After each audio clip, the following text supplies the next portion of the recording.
आपके साथ राजेश कुमार। बिहार विधानसभा के मॉनसून सत्र की कार्यवाही चल रही है। आज 3 दिन पूरे हो गए, लेकिन तीनों दिन हंगामेदार ही रहे। विपक्ष डिप्टी सीएम तेजस्वी यादव के इस्तीफे की मांग पर अड़ा है, लिहाजा कार्यवाही में सिर्फ हंगामा ही हो रहा है। आज प्रश्नकाल के दौरान बीजेपी विधायकों ने जोरदार हंगामा किया। बीजेपी विधायकों ने वेल में आकर कुर्सी भी उछाली, जिसके बाद सदन में मार्शल को बुलाया गया तो वेल में मार्शल और बीजेपी विधायकों के बीच जोर आजमाइश भी देखने को मिली।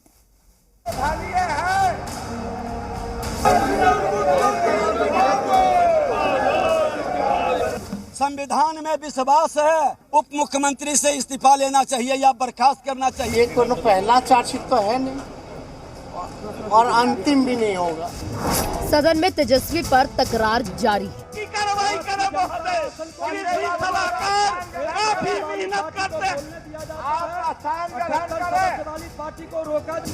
विधान मंडल में हंगामा भारी है।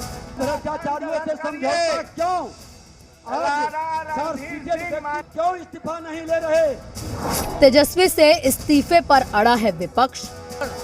तक पद से प्राप्त बिहार ग्रामीण पद अनुश्रवण नीति 2018 अंतर्गत मरम्मती, पटकी जा रही कुर्सी, टूट रहे टेबल। MMGSY NDB योजना अंतर्गत रायबेर PWD रोड से पोखरिया। बिहार विधानसभा के मॉनसून सत्र के 3 दिन बीत गए, लेकिन इन 3 दिनों की तस्वीर लगभग एक जैसी है। पहले दिन भी हंगामा हुआ तो दूसरे दिन की कार्यवाही हंगामे की भेंट चढ़ गई। तीसरे दिन भी जब कार्यवाही शुरू हुई तो तस्वीर नहीं बदली और जोरदार हंगामा हुआ। वेल में विधायकों का आना, कुर्सियों को तोड़ना और टेबल को पटकना।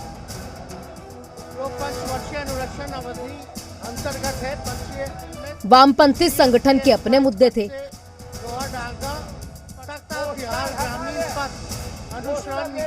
आरजेडी ने पार्टिकों में जातिगत जनगणना को लेकर प्रदर्शन करते हुए बीजेपी पर निशाना साधा,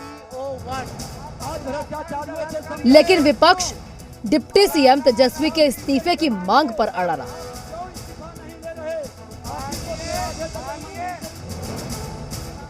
निश्चित तौर पर उप मुख्यमंत्री, 4 सीटेड उप मुख्यमंत्री, जो अपने आप में उनको इस्तीफा स्वयं नैतिकता के आधार पर देना चाहिए, वो देने का काम नहीं कर रहे हैं। मुख्यमंत्री से बड़ा प्रश्न है कि मुख्यमंत्री स्वयं पूर्व में इस्तीफा लेते रहे हैं। मेवालाल चौधरी से लेकर मंजू वर्मा से लेकर ऐसे अनेकों उदाहरण है कि FIR होने से ही इस्तीफा लेते थे।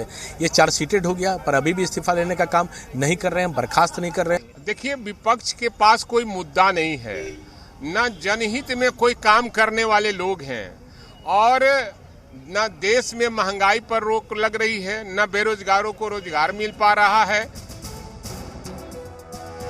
एक और बीजेपी तेजस्वी से इस्तीफे और शिक्षकों के मुद्दे को लेकर सरकार पर वार कर रही है, तो वहीं दूसरी ओर आरजेडी जातीय गणना के मुद्दे पर हमलावर है। बिहार में लाखों नियुक्त शिक्षक जो हमारे हैं, उन कर्मियों को हम लोग राज्य कर्मी का दर्जा देने का मांग कर रहे हैं। साथ ही साथ STT, BTT, इस सबको अभ्यर्थियों को उत्तीर्ण जो हुए हैं, सीधी नियुक्ति करने का हम मांग कर रहे हैं। और साथ साथ वित्त रहित शिक्षक जो हमारे हैं, उनका अनुदान समय पर नहीं जा रहा है। गेस्ट शिक्षकों का भी जो पैसा मिलता है समय पर नहीं मिल पाता है, और उनका स्थायी नियुक्ति को मांग करते हैं। देखिए, हम लोग बिहार में जो महागठबंधन है, हम लोग इस बात के पक्षधर थे कि बिहार में जातिगत जनगणना पूरे देश में होनी चाहिए, लेकिन केंद्र की मोदी सरकार ने देश में जातिगत जनगणना से रोक लगाने का काम किया। बिहार ने अपने खर्चे पर जातिगत जनगणना कराना प्रारंभ किया, और भारतीय जनता पार्टी के लोगों ने एन केन प्रकारेण साजिश करके बिहार में जातिगत जनगणना पर रोक लगाने की साजिश की है। हंगामे के बीच नेता प्रतिपक्ष को बोलने का मौका मिला, जिसके बाद हंगामा थोड़ा शांत हुआ, लेकिन इसके बाद तो नेता प्रतिपक्ष विजय सिन्हा ने सवालों की झड़ी लगा दी, जिसके बाद सदन की तस्वीर एक बार फिर बदल गई। नेता प्रतिपक्ष विजय कुमार सिन्हा ने आरोप लगाया कि 78 विधायकों वाले विपक्ष को बोलने ही नहीं दिया जा रहा। विपक्ष सदन चलाना चाहता है, लेकिन आसन से भेदभाव किया जा रहा है। 78 विधायकों का विपक्ष, उसको बोलने नहीं मिले, लेकिन जो छोटी छोटी पार्टी है उसको बोलने का आदेश मिले आसन से। हमारे तरफ कैमरा बंद कर दें, हमारी आवाज को लाइव में कम कर दें कि लोग सुन नहीं पाए। फिर भी हमने ये तमाम विषय को सह करके बड़ी आग्रह करके बोलना शुरू किया तो आधा में ही माइक बंद कर दिया गया।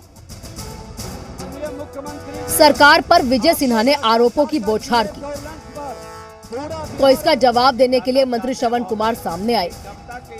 मंत्री श्रवण कुमार ने कहा कि इनको संसदीय व्यवस्था पर भरोसा नहीं। जवाब में ही कहा है और हमने ये कहा जिस तरह के घटना हुई है वो संसदीय व्यवस्था के लिए शर्मसार करने वाली घटना है। जिनको संसदीय व्यवस्था से कोई वास्ता नहीं है और जिनको बिहार विधानसभा के कार्य संचालन नियमावली से कोई मतलब नहीं है, वैसे ही लोग इस तरह का कृत्य करते हैं। मॉनसून सत्र की कार्यवाही के 3 दिन बीत गए हैं और तीनों दिन की कार्यवाही हंगामे की भेंट चढ़ी है। देखना है कि अब आगे क्या होगा। सत्ता पक्ष की ओर से तमाम मसलों पर जवाब देते हुए कहा गया कि सारी दुनिया ने तस्वीर अंदर की देखी कि विपक्ष किस तरीके से अराजक की स्थिति फैला रही है और चर्चा नहीं होने दे रही, और साथ ही साथ जिस मुद्दे को लेकर विपक्ष आवाज़ उठा रही है उसको लेकर भी सत्ता पक्ष ने जोरदार तरीके से उसका जवाब देते हुए बीजेपी को कटघरे में खड़ा किया। कैमरामैन राजेश के साथ रजनीश, जी मीडिया, पटना। एक तरफ